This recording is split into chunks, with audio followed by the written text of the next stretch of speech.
رب خيل وزعتها كالسعالي بذنوب طوالة الأكراب، تتقي الأرض في الغبار بخضر سلطات مذكرات صلاب، باقيات على الصياهب سمر مطمئن نسورها لا كواب، ركبت في قوائم عجزات سلبات شديدة الإكراب،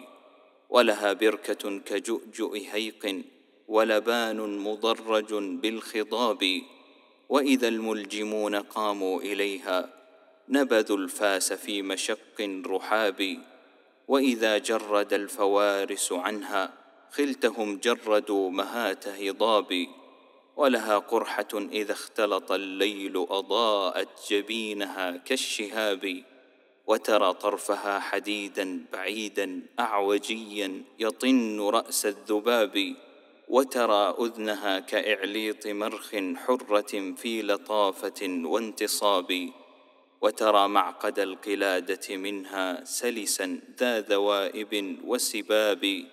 في تليل كأنه جذع نخل متمهل مشذب الأكراب، كتفاها كما يشعب قين قتبا فوق صنعة الأقتاب،